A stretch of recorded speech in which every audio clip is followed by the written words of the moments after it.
Bismillahirrahmanirrahim. Assalamualaikum warahmatullahi wabarakatuh.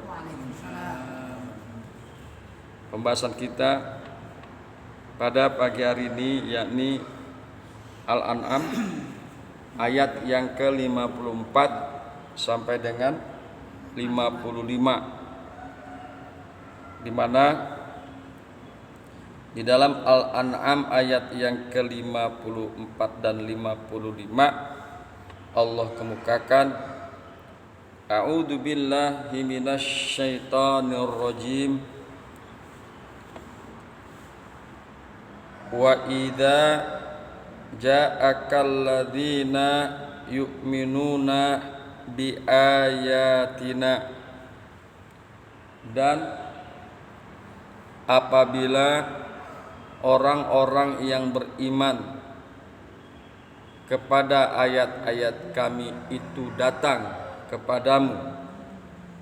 Wa idza ja'aka, dan apabila datang kepada engkau, alladzina yu'minuna bi ayatina, yakni orang-orang yang beriman kepada ayat-ayat kami datang kepadamu, fakul, maka katakanlah olehmu, salamun alaikum, maka katakanlah olehmu, salamun alaikum.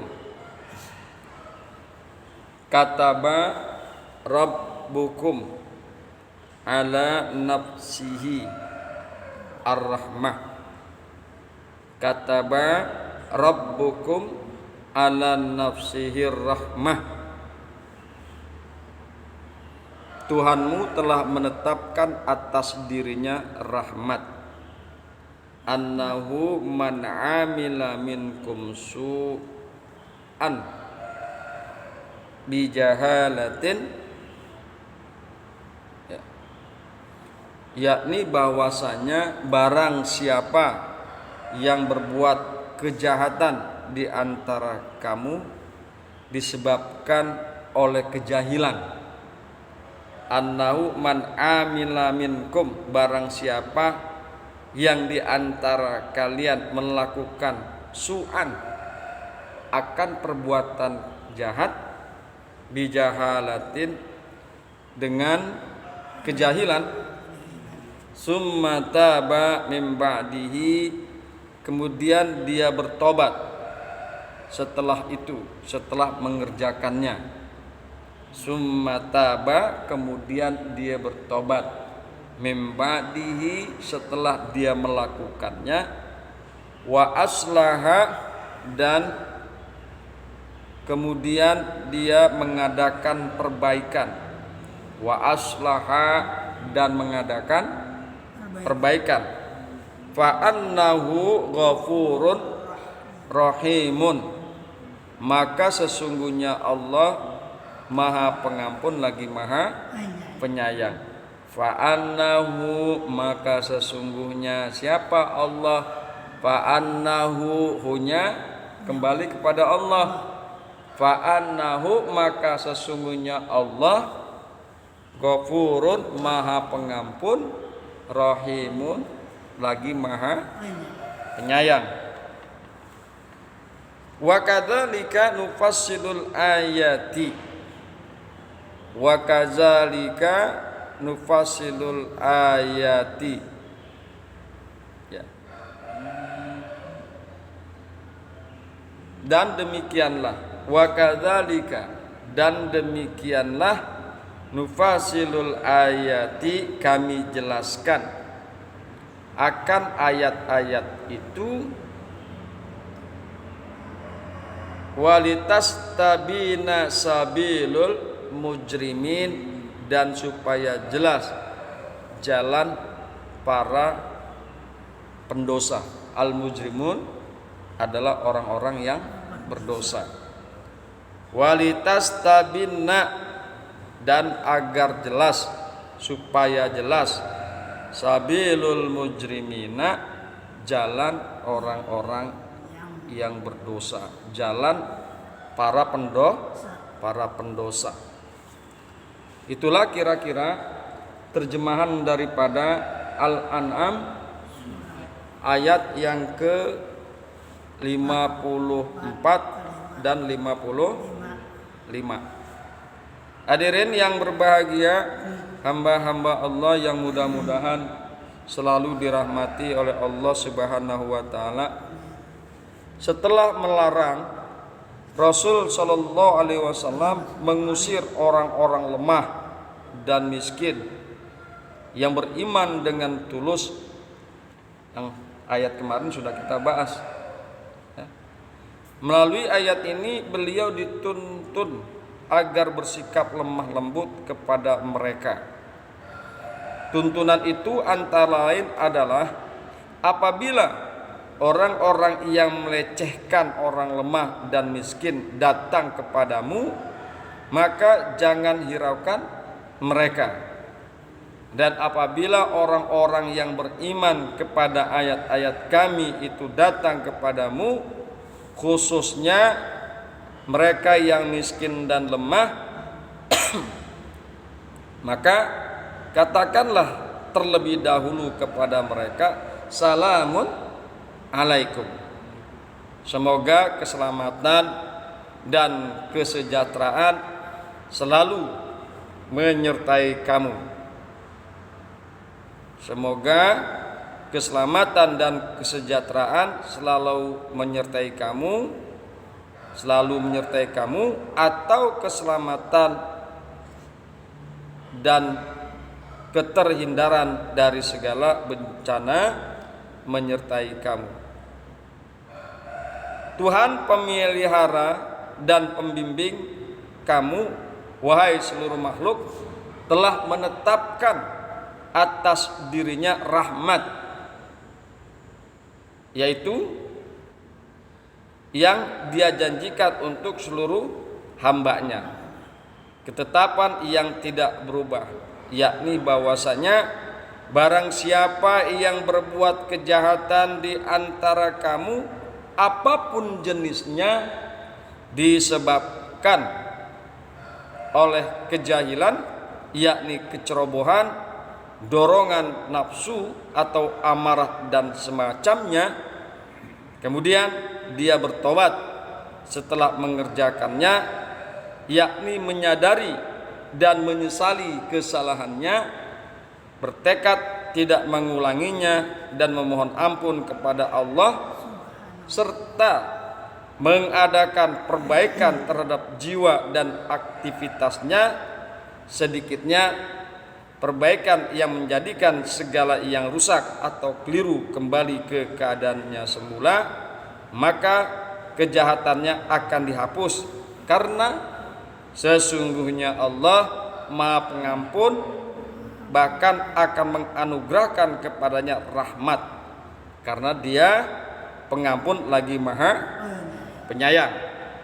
Demikianlah kami rinci ayat-ayat, yakni keterangan-keterangan serta tuntunan-tuntunan kami, antara lain seperti cara-cara kami menguji manusia supaya jelas jalan orang-orang yang saleh, dan supaya jelas pula jalan orang-orang yang berdosa, jalan orang-orang pendosa.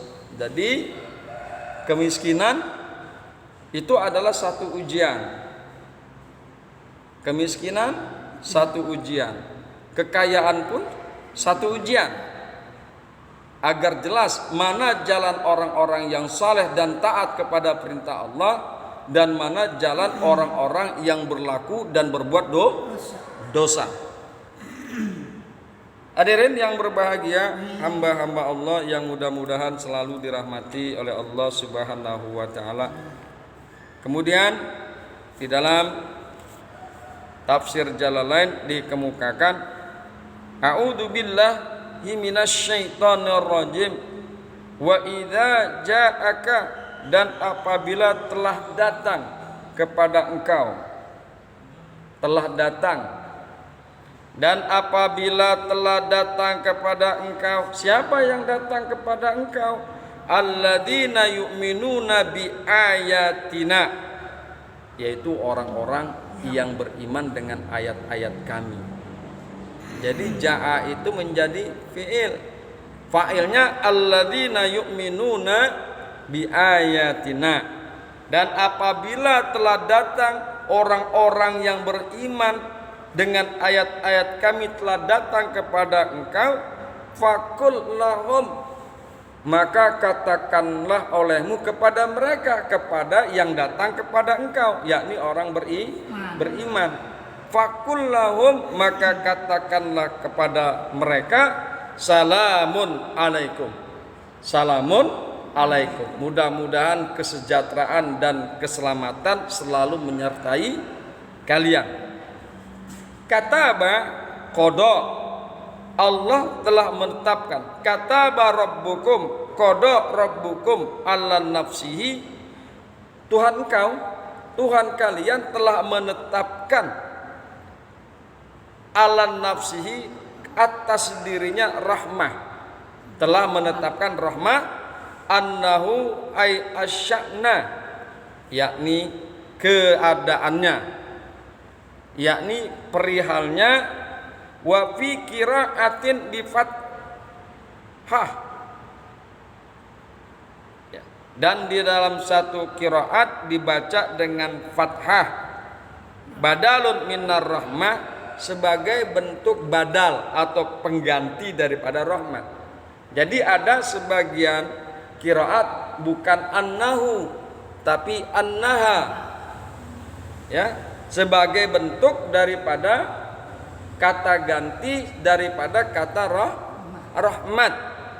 Jadi sebagian ada yang membaca annahu, sebagian ada yang dibaca dengan fathah sebagai bentuk kata ganti badal dari kata rahmat. Man amila minkum su'an, barang siapa yang melakukan di antara kalian su', yaitu kejahatan, ya. Man amila minkum su'an, barang siapa yang di antara kalian melakukan kejahatan, bijahalatin, dengan kejahatan, dengan kecerobohan, dengan hawa nafsu dan amarah, ya. Minhu haisu irtikabahu, di mana dia melakukannya kejahatan tersebut, perbuatan su tersebut dengan kejahilan, summa taba, kemudian dia bertobat, roja'a summa taba roja'a min ba'dihi, kemudian dia bertobat kembali daripada perbuatan su tersebut, ba'da amaluhu, setelah dia melakukannya daripada perbuatan su tersebut, wa aslaha amalahu, dan dia memperbaiki perbuatannya, fa innallaha, maka sesungguhnya Allah ghafurun, itu maha pengampun kepadanya, kepada orang yang telah melakukan perbuatan su, ya. Rahimun, lagi Allah maha penyayang bihi, dengannya. Wa fi qiraatil bil fathi, dan satu qiraat dibaca dengan fathah, ai fal maghfiratu lahu, maksudnya adalah maka ampunan Allah untuk orang tersebut, orang yang bertaubat. Wa kadzalika kama bayanna mazukira, dan seperti itulah sebagaimana kami telah menjelaskan mazukira, apa-apa yang telah disebutkan, sabilu tariqul mujrimin, jalan orang-orang yang telah berbuat dosa, ya.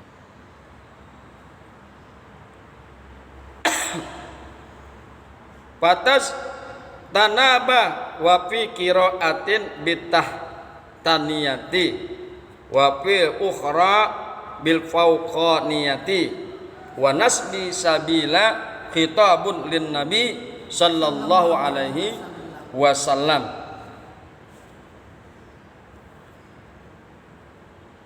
Walitas tabina tazhira, dan agar jelas jalan orang-orang yang telah berbuat dosa, agar jelas para pendosa, jalan-jalan orang yang telah melakukan dosa.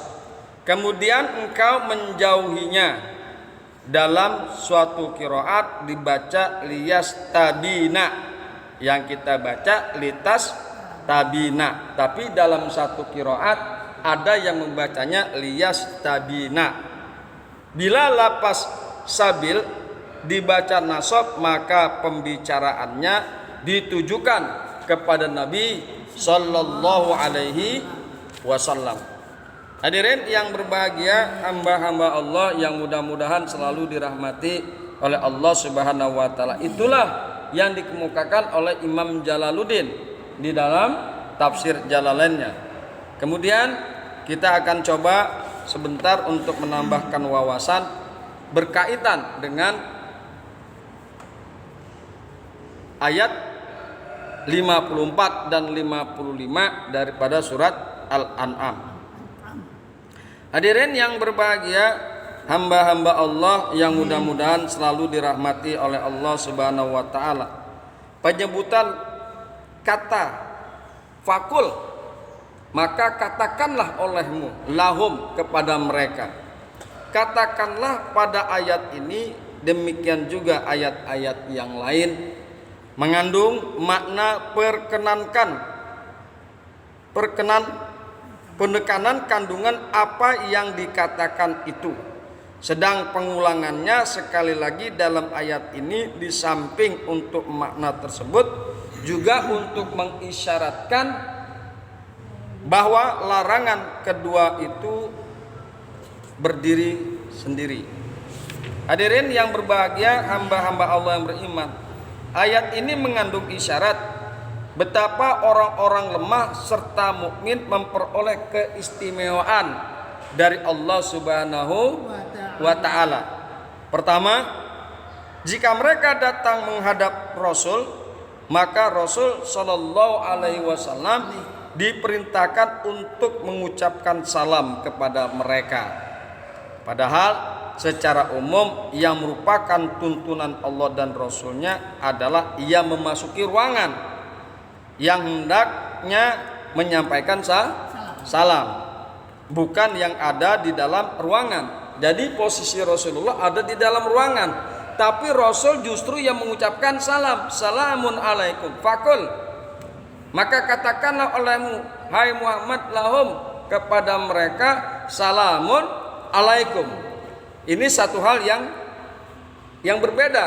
Justru yang berada di dalam ruangan diperintahkan oleh Allah untuk mengucapkan salam. Siapakah yang berada di dalam ruangan? Yaitu Kanjeng Nabi Muhammad sallallahu alaihi wasallam.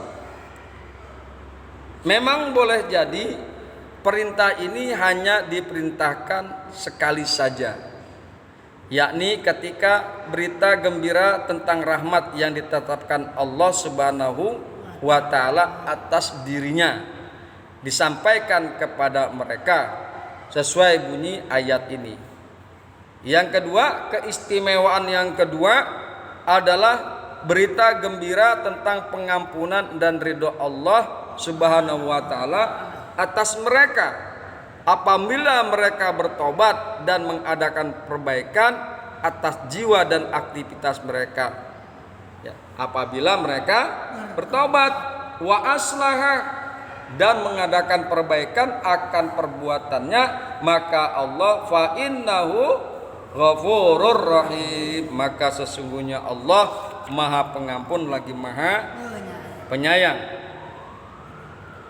Man amila minkum su'an, barang siapa yang melakukan perbuatan buruk, kejahatan di antara kalian, bijahalatin dengan kejahilan, summa taba kemudian dia bertobat, mim ba'dihi setelahnya, wa aslaha dan dia memperbaiki perbuatannya, fa annahu maka sesungguhnya Allah Ghafurun Rahim, Maha Pengampun lagi Maha Penyayang.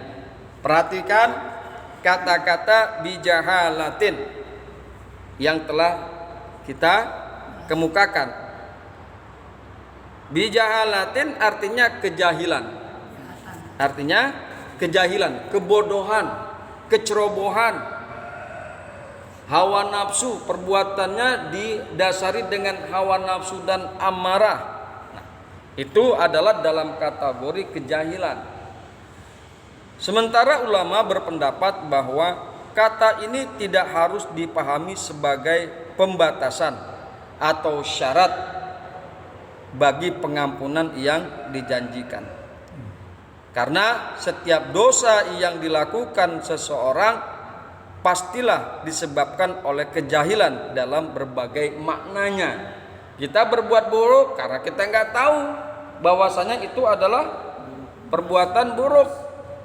Kita berbuat buruk, jahat karena apa? Diiringi dengan hawa nafsu dan amarah sehingga tidak terkontrol, ya. Dan lain sebagainya. Dengan demikian, kata itu sekedar menggambarkan faktor dosa. Jadi kata kejahilan sekedar menggambarkan faktor dosa, bukan syarat pengampunan. Pendapat ini dikuatkan oleh sekian banyak firman Allah, di antaranya qul ya ibadiyah alladzina asyrafu ala anfusihim la taqnatu min rahmatillah innallaha yaghfiru dzunuba jami'a innahu huwal ghafurur rahim. Hai hamba-hambaku yang melampaui batas terhadap diri mereka sendiri, janganlah kamu berputus asa dari rahmat Allah. Sesungguhnya Allah mengampuni dosa-dosa semuanya. Sesungguhnya dialah yang maha pengampun lagi maha penyayang. Az-Zumar ayat 53. Jika kita telah melakukan perbuatan jahat, maka enggak boleh kita berputus asa dari rahmatnya Allah. Tetaplah kita harus memohon ampun kepada Allah, karena Allah memberikan ampunan kepada segala macam perbuatan semuanya. Ditekankan di dalam Az-Zumar, janganlah kamu berputus asa dari rahmat Allah. Sesungguhnya Allah mengampuni dosa-dosa semuanya. Sesungguhnya dialah yang maha pengampun lagi maha penyayang. Hadirin yang berbahagia, hamba-hamba Allah yang mudah-mudahan dirahmati oleh Allah Subhanahu wa taala. Itulah kajian kita, mudah-mudahan bermanfaat, dan kita harus selalu ingat bahwasanya Allah itu Maha Pengampun lagi Maha Penyayang. Hadanallahu wa iyyakum ajmain. Assalamualaikum warahmatullahi wabarakatuh. Waalaikumsalam warahmatullahi wabarakatuh.